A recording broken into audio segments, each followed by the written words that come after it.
On today's episode of the Chokeslam Wrestling Report, we're going to go and dive on this rumor that's been going around this whole week about Bobby Lashley, Shelton Benjamin, and MVP leaving WWE to go to AEW and come back as the Hurt Business.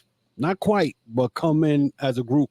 So those are the rumors going around. Also, we're going to be talking about WWE and Triple H getting accused of racism toward black wrestlers. We're going to be talking about that. Plus, Corey Graves criticized AEW's chair shot incident with Jack Perry. We're going to be talking about that and much more on the Chokeslam Wrestling Report. Is the moment we've all been waiting for the thousands in attendance and the millions watching around the world. Ladies and gentlemen, let's get ready to rumble!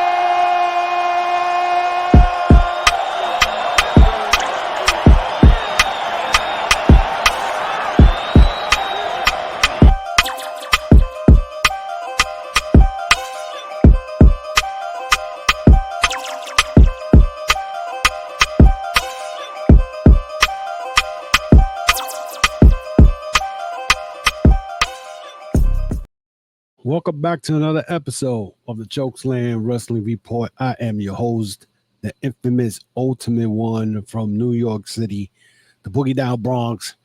It's been a slow summer, if you really think about it. Not a lot of things going on in professional wrestling. We did see last week at TNA at Slammiversary, and that was all right. People would just talk about, oh my God, TNA anniversary, and it's gonna pass AEW. You know, these dumb fools who hate AEW that needs to say something. Then we had this week also Rikishi pretty much getting upset because WWE's not pushing Jey Uso and the Yeet thing going on, and he's not happy about it. What he don't understand is that Vince McMahon is not there anymore. All right, you guys, I don't understand. The Samoan Dynasty is already running WWE for years, and Roman Reigns did his thing, and they still running the show because now you got Solo Sikoa and his new bloodline, and they making noise like crazy. And Jey Uso has his run. He had his run for 2 years. You know what I'm saying? If people forget that, that's how everything started with this bloodline thing. Jey Uso had his match with Roman Reigns 2020 when the pandemic was going on, and then he joined Roman Reigns. The Usos became World Tag Team Champion. The Bloodline was the big story of WWE, and a lot of things were going on. You know what I'm saying? We heard that this week, and I'm like looking at this, reading this, and I'm like, Rikishi, why are you upset? You know what I'm saying? But one of the biggest stories that happened this week was Bobby Lashley leaving WWE.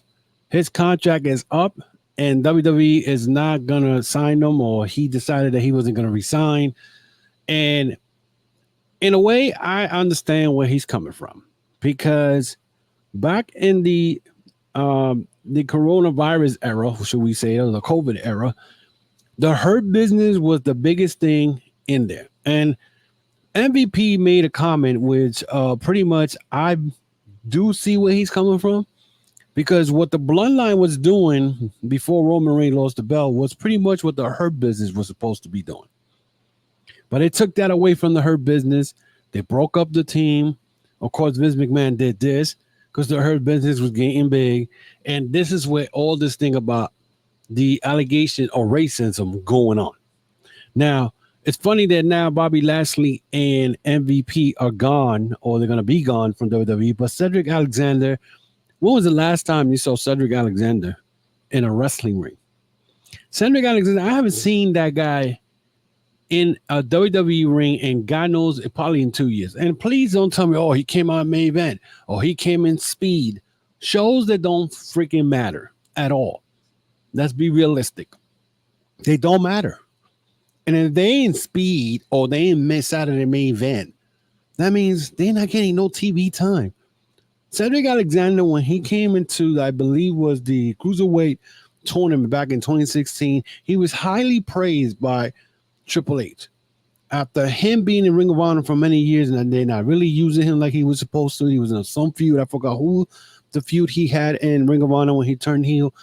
And his performance at the Cruiserweight tournament pretty much, pretty much solidify him for who he was. All of a sudden, we're here back in 2024, 8 years later. Where is Cedric Alexander? So now the rumor is that Bobby Lashley, Shelton Benjamin, and MVP are heading to AEW. Now, this came, of course, from Dave Meltzer. Anything that Meltzer says is you got to grab it with a grain of salt because this guy just talks. And most of the time, he don't make sense. I don't believe anything that any of these dirt sheets say, because the simple fact is they'll say something and these, minions of all these Wrestling Observer, Jim Cornette, Eric Bischoff, they've run with it and they changed the whole narrative because that's what they do. They change the whole narrative and then they'll spread other rumors and whatnot.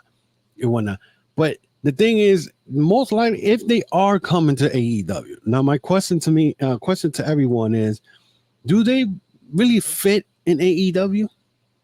I mean, let's be realistic. You got a bunch of wrestlers right now in AEW that are hurt. Okay, you don't see them on TV because a lot of them are hurt. You know what I'm saying? And all of a sudden, you bringing in 3 more guys into a bloated roster already that AEW has, and they're not using everybody. The rumor around now, as after last night's Ring of Honor pay-per-view, that Tony Khan made something about that he may put AEW Ring of Honor all together, all in one show, which makes no sense to me. Why would you take Ring of Honor, who's been around for 20-something years, and call it AEW ROH? Makes no sense. For that, you just grab the ROH and see if you could put ROH in the slot on Friday nights, because Rampage pretty much sucks. Collision is not great either. Let's be realistic. Collision has not been the same, and I don't want to hear, it hasn't been the same because CM Punk. Because even when CM Punk was there, the ratings were not high. I don't want to hear nothing about that shit, because all CM Punk was doing is dividing the roster. That's what he was there for.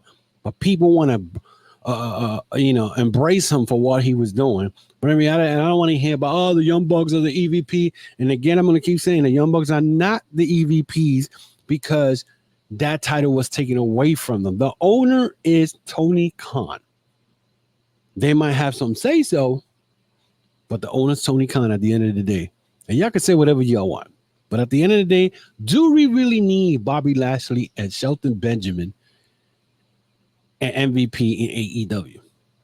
And would they get, and if they was to come in, would they join one guy that I feel that should be there?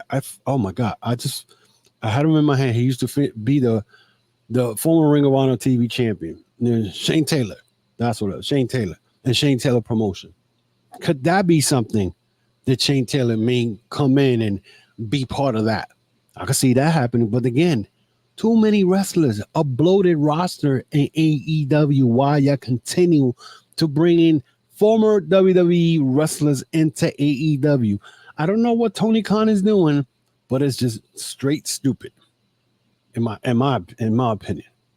Okay, and I was arguing about this with one of my coworkers, and I was telling them, no, we don't need Bobby Lashley. We don't need Shelton Benjamin. We don't need MVP. Think about it. Look at the guys that we're bringing in, guys who are already old. Bobby Lashley's up there in age. He's 40-something. Shelton Benjamin, he probably could still wrestle. Well, what is MVP going to do? Is he going to be in as a manager, as a voice? I don't know. It don't make no sense to me. I wouldn't want him in fucking AEW. For what? For what? You know what I'm saying? It don't make no sense. It makes no sense. You know what I'm saying? So to me, having them in there doesn't do anything for me, to be honest. It doesn't. So, I mean, but let them leaving WWE and MVP talking about something that he said about black wrestlers not being used properly also, which brings me to the WWE being accused of racism, including Triple H. Okay. Now, the funny part is, I, for one, been watching WWE for years. Okay. And if you think about it, WWE in the first 20 years that they were in existence, they didn't even have a black world champion. Okay. And in case you want to say, oh, what was this? 1963. That's when WWF first came out. That Vince McMahon Sr. had them and whatnot. It was Capital Promotion, I think it was. So they never had a black world champion. They didn't have a black intercontinental champion that I know of back then. And I've been following this for years. And their first black world champion was The Rock. And I mean, The Rock is half black, half Samoan. So he probably the first one to become the black world champion in WWE, right? But let's take a look before that. Okay. The funny thing is that the first black tag team champions in WWE, and I don't want to hear, oh, it was the Samoans. Again, we're talking about black Americans from here, African Americans, tag team with Tony Atlas and Rocky Johnson, the Rock's father. Okay. Now, back then, yes, there was a lot of racism behind the scene. I had read stories about Chief J. Strongbow calling Kamala the N-word and whatnot. So back then, yes, most likely there was racism going back then. Not that most likely, it was. There was racism back then. Now, in WWE today, is there racism going on? I don't know. But I know for one thing, when it comes to Bobby Lashley and the Hurt Business, they pretty much stopped them dead in their tracks. Okay? Now, people are going to say, oh, but Kofi Kingston was the world champion. The New Day was the champion. But, I mean, yes, they were champions. But now you think about it, does every black wrestler get that opportunity? You know what I'm saying? Now, the one thing that makes me laugh is everybody's like, oh, Omos wasn't pushed because he was black. Stop. That has nothing to do with that. Omos wasn't pushed because he can't wrestle. He's a big guy. That's it. He's a big guy. He can wrestle. They put him with MVP. They tried to push him. It didn't work. So Omos was one of those guys that it didn't work. Not every wrestler, because they black, white, Puerto Rican, whatever it is, if they don't work, if they don't attract fans, it doesn't work. Simple as that. Okay. Now, for them to say that Triple H is racist and all that, I mean, again, MVP said something that led to this, and now fans think that that Triple H is not racist, or that can never happen. You don't know that. You know what I'm saying? The funny thing is that a podcaster this week, because it was Triple H, came to his defense. Oh, he did this and he did that. And then I mentioned about Montez Ford. Montez Ford from the tag team. Oh my God, I forgot the freaking name. That's how much I don't watch WWE. But Montez Ford did a performance at the Elimination Chamber. I think it was last year or the year before. And it was a performance for him to get pushed by, as a single wrestler. He had a lot of momentum. Why was his momentum stopped? Somebody had the nerve to say, oh, then he's not. He's not a jobber. He's doing this. He's teaming up with Kevin Owens. Okay, he could be teaming up with Kevin Owens. Don't mean that he's getting pushed because he's hanging out with Kevin Owens. He's not getting pushed. Same Montez Ford and the other one guy, his tag team partner. I think they had him in a tag team match a couple of times, and he never won a match. So there's a lot of question when it comes to that. Now, I'm not going to say that WWE is racist. I mean, it has been in the past. For one, Triple H, the promo he had with Booker T a couple of years and whatnot. If you guys want to go on YouTube and whatnot, that was racism. Triple H did some racist shit on a promo with him and Booker T and whatnot. Same thing with Vince McMahon. They have been known to be racist. You know what I'm saying? Vince McMahon dropped the N-word to John Cena one time in a promo. So you can't tell me that racism does not exist in WWE on the down low, because it most likely does. But people, because it's Triple H, people want to defend it, and because it's WWE, they want to defend it. When you're gonna come, you're gonna come and say, oh, but AEW is racist. Are they? Oh, Swole said this. Well, Swole, where's Swole now? Swole's nowhere to be found. You don't even hear from Swole. This is a woman who came, she was mad because she wasn't getting pushed.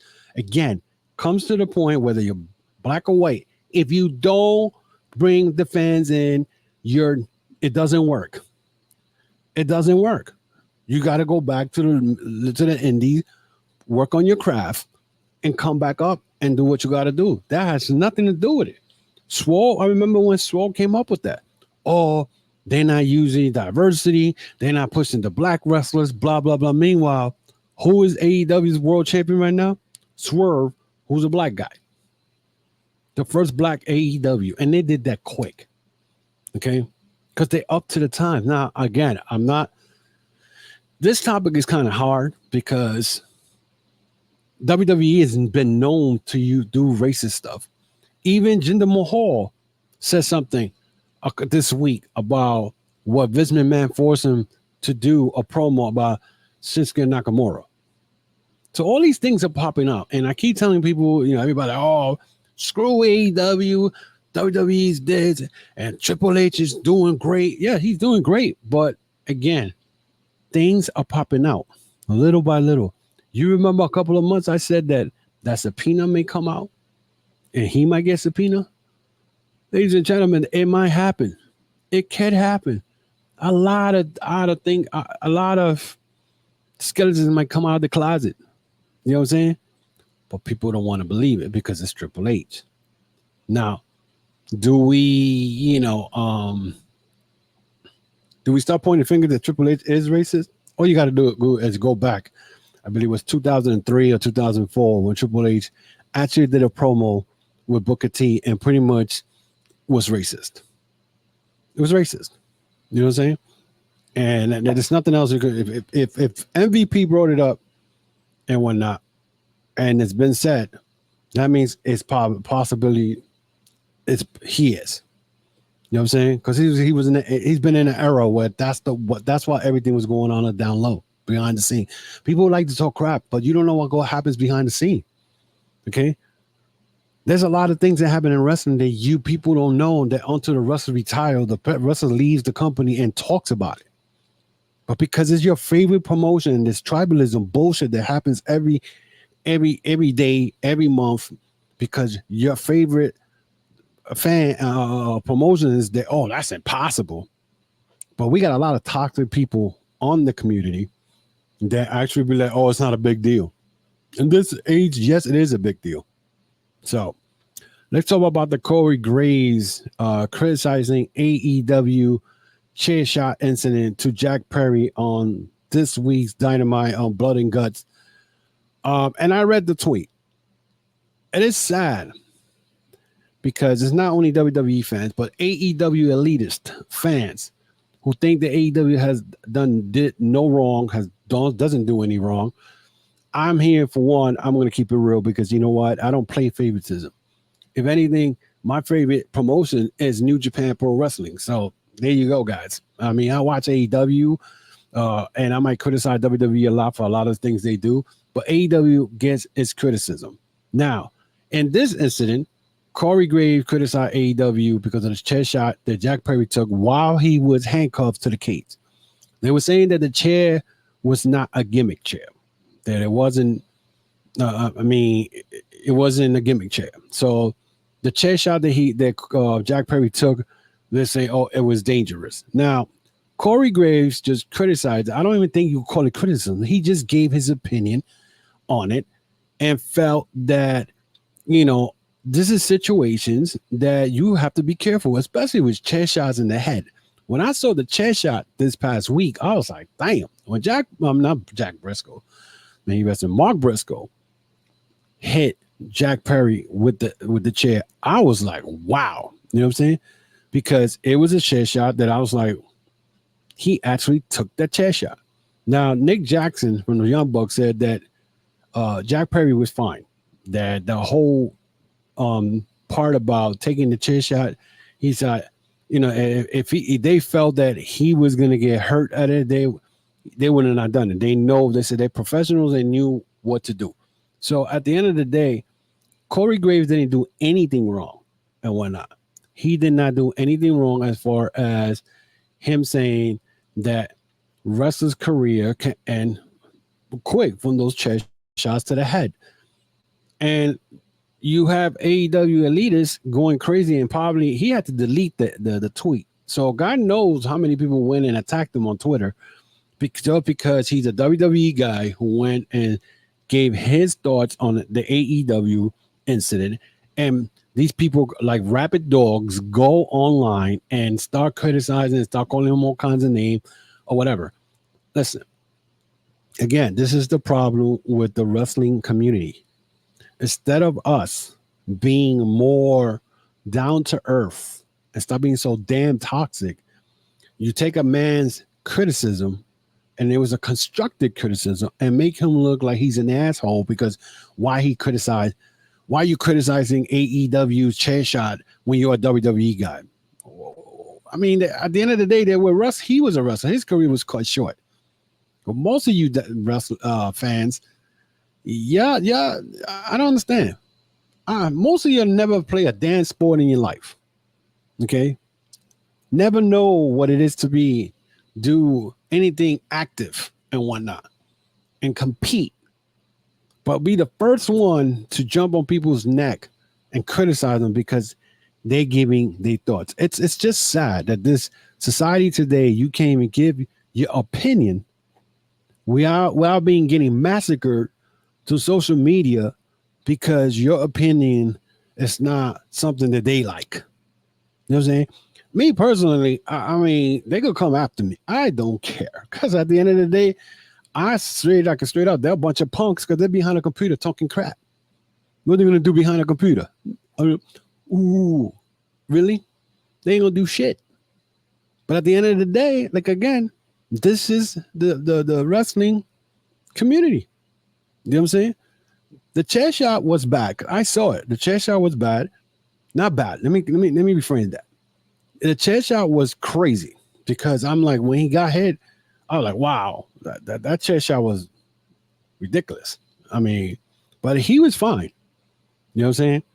But because of somebody who used to be a wrestler is concerned because of the headshots, because his career got cut short because of an injury, you're going to go and be like rabid dogs and pretty much massacre the guy because he gave his opinion. You know what I'm saying? So it's crazy how wrestling fans are quick to jump on people. You know what I'm saying? Because they're giving constructive criticism and something that makes sense, they get mad. So in this world, anything you make sense, you get upset. It's crazy. I don't understand it. I don't understand it. Hold on one second. I want to go through. As you guys know, the G1 Climax is up and rolling. I'm up to night 4. I'm catching up, and I don't want nobody telling me what's going on.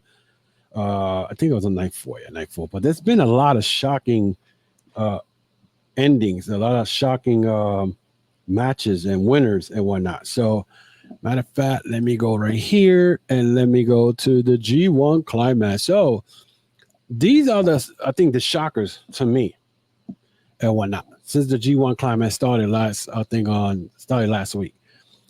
Konnan Newman, the guy who pretty much was a Will Ospreay's protege. Konnan Newman defeated Shota Umino, which I thought Shota Umino was going to win that match, but apparently he didn't. Jake Lee, who's the newest member of Bullet Club War Dogs, defeated Sonata, which caught me off guard. Yuya Onimura defeated David Finlay, the global IWGP champion, which, I mean, I was shocked.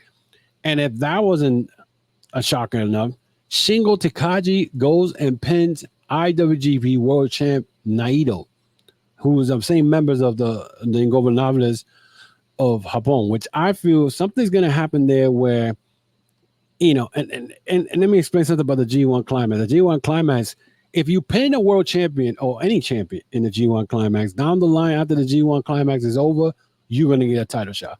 So Shingo Takagi is now in line to get a shot at Naito somewhere after the G1 Climax. On night 2, Yuji Uemura again goes and do another shocker. He beats Hiroki Goto, which, I mean, to me, Goto is a veteran. He's been there. He has won this before. And he made it to the finals the last time. I think it was 2016 or 17 when Kenny Omega beat him. And then we saw Shota Umino then comes and he does a shocker and he beats Shingo Takagi the not following night. So that was a shocker. And then Zack Sabre Jr. goes, which is my favorite wrestler in New Japan right now, beat Naito the following night and whatnot. So he's in line to get a title shot, which I think Zack Sabre Jr. is going to end up winning this whole thing. If Zack Sabre Jr. wins this, he get his title shot at Wrestle Kingdom. Zack Sabre Jr. should be the IWGP World Champion. I don't care what anybody said. And then right after that, Yota Tsuji goes and pins IWGP champ, global champ, David Finlay. So it was 2 nights in a row. Finlay gets pinned twice, double shockers and whatnot. Then we had Konosuke Takeshita goes on night 3, defeats the New Japan Pro Wrestling TV champ Jeff Cobb. Now the interesting part is that Jeff Cobb in this tournament with Takeshita, I was like, wow, 2 guys who were supposed to be in the Don Callis family are wrestling together, wrestling against each other. So I guess Takeshita will get a title shot somewhere down the line against for the TV champ against Jeff Cobb because he pinned him. So Cobb getting pinned was a shocker. But then Ren Narita, who's part of House of Torture, goes and beats Jeff Cobb. So he gets a title shot also at the TV title somewhere down the line. Then Phantasmo ends up beating Yota Tsuji, which I found it, shocking, which to me, I had a feeling he was going to beat him because Yota Tsuji beat him at the New Japan Cup tournament. So, and then Yuji Uemura again, he's done 3 shockers in this tournament already. He goes and beat Konosuke Takeshita on night 4. So again, a lot of shockers. This is why I love the G1 Climax and whatnot. So I just wanted to throw that in because I haven't spoken about New Japan in a long time. And right now the G1 Climax has been so entertaining. I mean, Gabe Kidd, this guy is just blowing up. I remember when I first saw him, he had 2 great matches with Eddie Kingston in New Japan Strong. Same thing with Bolton Oleg. That guy, he's going to be somebody that you guys got to follow in New Japan because he's going to be big and whatnot, even though he's a young lion and whatnot. Again, New Japan right now, they just they're trying to bring up all these young wrestlers and do what they got to do because it's a different era now. The Hiroki Goto's, he's probably one of the guys still there who's probably one of the former world champion. All the older guys like Nagata, all these, the older guys, they gone. They don't wrestle no more and whatnot. So and Tanahashi, I think he's not gonna wrestle no more. He's the president right now, so he's really not even competing in a G1 Climax. This is the first G1 Climax that he doesn't compete. So again, they don't have the Jay Whites, they don't have Will Ospreay, they don't have Okada. Those days are gone, and now it's mostly the main guys like David Finlay. You got Yota Tsuji, Naito. So something to look forward to in the next coming years, actually. And we'll see who wins this G1 Climax. It's getting very interesting, and when I'm enjoying Takeshita in this tournament because all his matches are dream matches, and it's very good. So that is it for me today, guys, and I think pretty much I cover everything for this week. But again, you guys want to follow me, you see it right there right there. There you go, my finger right there. You can follow me on all social media, on Facebook, Instagram, X, and of course subscribe to the YouTube channel, guys. Please hit the subscribe button and check out all other contents I have on the channel. And when I continue to support the channel and whatnot, and guys, also check out my store. TCWR veryimpressive.com. That's TCWR.veryimpressive.com. You guys could get the hats, the shirts, sweat hoodies for the winter when the fall starts and all that. So check it out. I'm also on TikTok. Follow me on the Chokeslam Wrestling and see my little live stuff and little clips I got there. So keep supporting the channel. I want to thank everybody who continues to support the channel. So that is it for me today, guys, and I will see you guys very soon. Hopefully with more.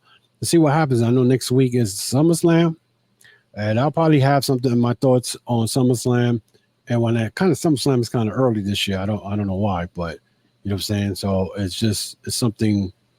I don't know why they're doing it so early. So until then, guys, be safe. God bless, and we'll talk next week.